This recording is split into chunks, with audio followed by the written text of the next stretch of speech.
Jesus predicted Christians are going to make a huge mistake about his second coming. Most Christians are aware the Lord returns at a day and hour no one knows. Yeah, there are some false prophets predicting a specific day now and then, but most people aren't predicting the day and hour, are they? Well, here's the shocker. I think they are. Almost all of us are. Remember what else Jesus said.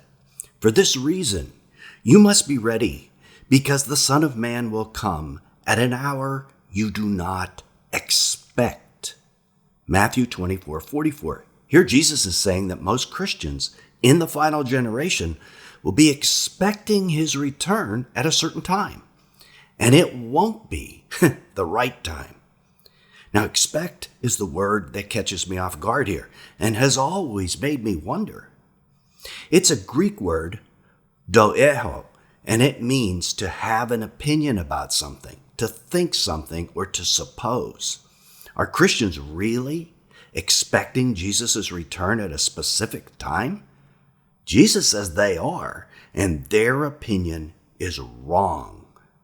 This probably has to be about the most scandalous verse in the Bible, in my opinion. This is Bible teacher Nelson Walters, and I don't mean people are expecting a year.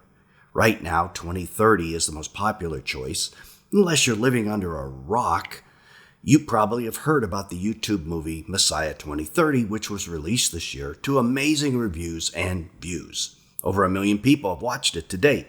It suggests that Jesus might return in 2030, but frankly, maybe 1% of Christians have even heard about that or think 2030 is the year. Yeah, maybe 1%. And I don't mean a day like the Feast of Trumpets, which just passed in 2023. Here's a news flash. The rapture was not on the Feast of Trumpets in 2023. Nah, I don't mean dates like that because frankly, only a very limited number of Christians worldwide believe that Jesus will return that year or that day. Maybe many of those listening to his teaching might feel that way, but we're a very small minority. Not enough that Jesus would have used this verse in that way to talk only to us. But there is one thing about the second coming that 99% of Christians do accept. In fact, I think that's an understatement. I actually think it's much more than 99.9. I think it might be something like 999,990 out of 1 million believe this. Now, something like that might qualify for what Jesus was warning us about. He returns at an hour believers do not expect. So what is the expected hour? Before we answer this, a quick shout out. Fisherman from our advisory board has been discussing this with me this week with Ryan Rego and Isaac Ham, Brad Snyder, and Mark Svoboda. We're discussing this on Facebook with me at the same time. And if you think this is a lightweight teaching, today we're going to be looking at a bunch of scriptures. Matthew 24, Revelation 19, Leviticus 25, Isaiah 34, Zephaniah 1, Isaiah 63, Genesis 7, Daniel 9, Isaiah 61. You get the idea. The Bible has a lot to say about this topic. So what is the expected hour? Well, what is one thing that all pre-tribulationists and post-tribulationists can agree on?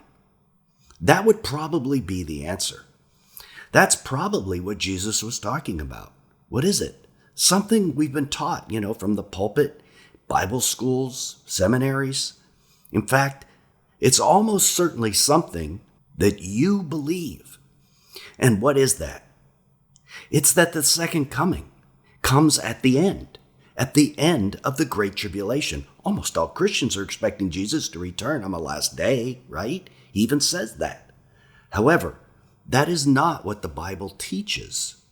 It teaches that he comes back before the end, about a year earlier, and that frankly the last day isn't the last day of the 70th week, it's the last day of something else, but that's another teaching.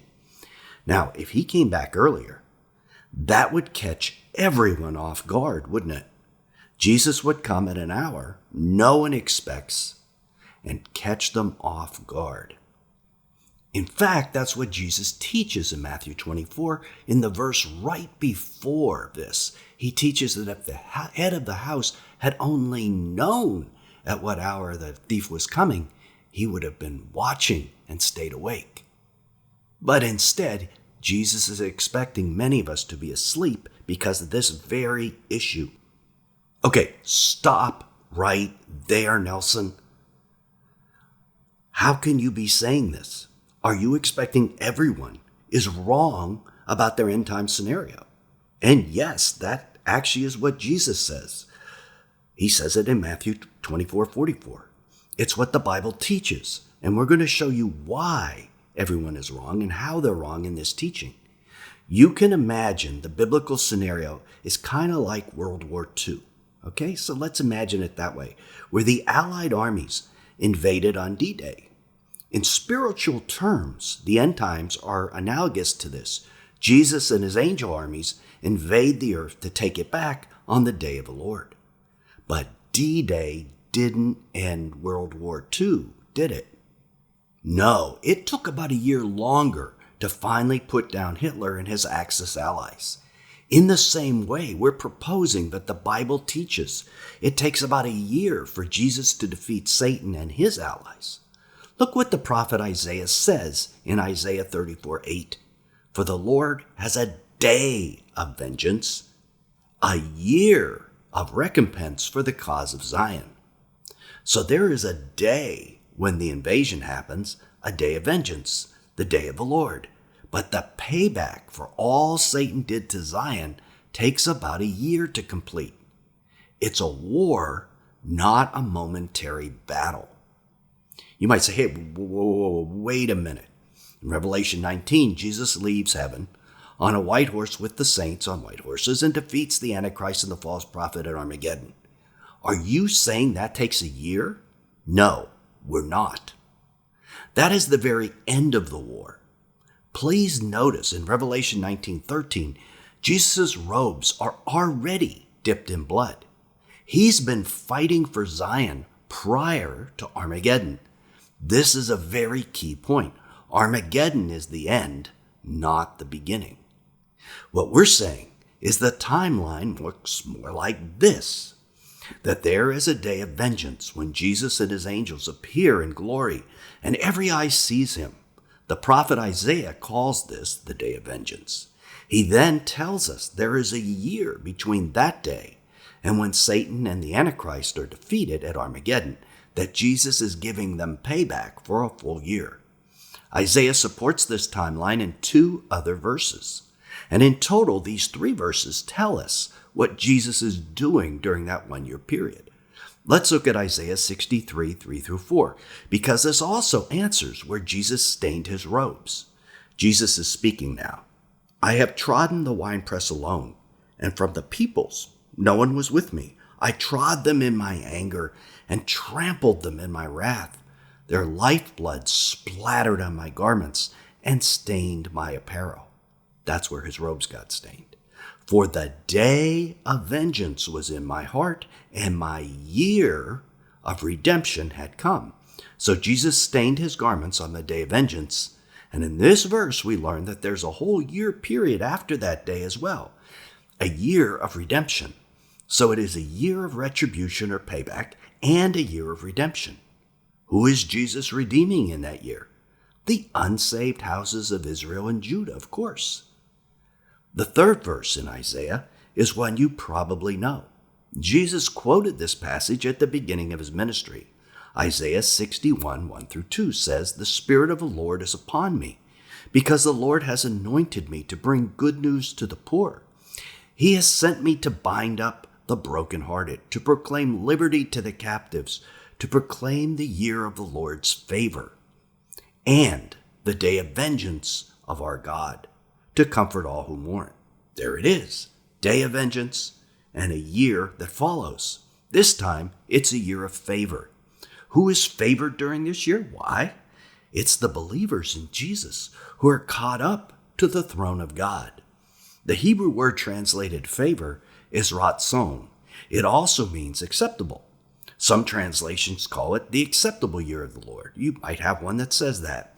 The high priest Aaron wore this exact word on a gold headband that allowed him to enter God's presence in the Holy of Holies. He was found acceptable to come before God.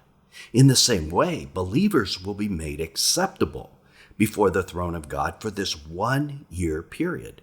We read about them in Revelation 7:9, and behold, a great multitude that no one could count, from every nation, from all tribes and people and languages, standing before the throne and before the Lamb, clothed in white robes with palm branches in their hands. So look at the timeline again. We see a day of vengeance that the Bible terms the day of the Lord. On this day, Isaiah 63:3 tells us Jesus stains his robes. A year period then occurs when Jesus continues to pour out his wrath on those who mistreated Zion. He also redeems the unsaved of Zion, and at the same time he welcomes the favored ones, the acceptable ones, before the throne in heaven. In Zephaniah 1:7, God calls these his guests. Be silent before the Lord God, for the day of the Lord is near. See, it's right, talk about the same thing. The Lord has prepared a sacrifice, and that's the ones he's going to pour his wrath out on, and consecrated or made holy his guests. Who could these guests be? Who else could these guests be other than believers who are caught up to the throne of God? Now, nearly everyone believes that the 70th week of Daniel is 7 years long. So, if there is a final year, that final year would have to begin after 6 years. And the structure of the 70th week of Daniel itself teaches us that exact same thing. Leviticus 25:1-4 instructs the Hebrews to organize their time into 7-year increments known as Shabuah. Each of these week of years was to mimic the week of days that was established at creation, 6 days of work and a day of rest. In the same way, a week of years was to have 6 years of work and a 1-year rest Sabbath year. The 70th week of Daniel, which most of our listeners call the tribulation, is exactly one of those weeks. That's why it's called a week. The final year is different and set apart from the other 6 years of the Shabuah. That's exactly what we've been explaining in this teaching. A Sabbath rest for the people of God occurs prior to the final year of a 70th week of Daniel. So if your current view of the 70th week of Daniel doesn't include a final year that's different than the first 6, you're expecting something that isn't completely biblical. But we aren't done yet. Jesus specifically told us that the days of Noah would be just like the days of the Son of Man. Days is an interesting term. Certainly, it means there will be a similarity in what happens during a generic number of days prior to the flood and those similar type of days before the return of Jesus. We all agree on that. But might it also mean there is agreement in the number of days before the flood and before the return? Now we're getting to something very interesting. And when you hear this, I bet you're thinking, wait. The Noah account says the flood comes at the end. For in 7 days I will send rain upon the earth, 40 days and 40 nights, and every living thing that I have made I will blot out from the face of the ground. Genesis 7, verse 4. Most analogize this and say these 7 days are 7 years. Maybe they are. However, here's the important point. They weren't 7 days to Noah. They weren't 7 days to Moses, who wrote this down. In our society, we count time inclusively. 7 days to us means 7 more days. If it's a Thursday and we want to say in 7 days, we'd count Friday 1, Saturday 2, Sunday 3, Monday 4, Tuesday 5, Wednesday 6, and then back to Thursday for 7 days. That's our culture. But Hebrews, Moses and Noah didn't count like that. They counted inclusively, meaning they counted the day they were on as day 1. So it would be Thursday 1, Friday 2, Saturday 3, Sunday 4, Monday 5, Tuesday 6, Wednesday 7. Notice their counting ends 1 day sooner. What the Hebrew Moses, who was the writer of Genesis, would have done is inclusive counting.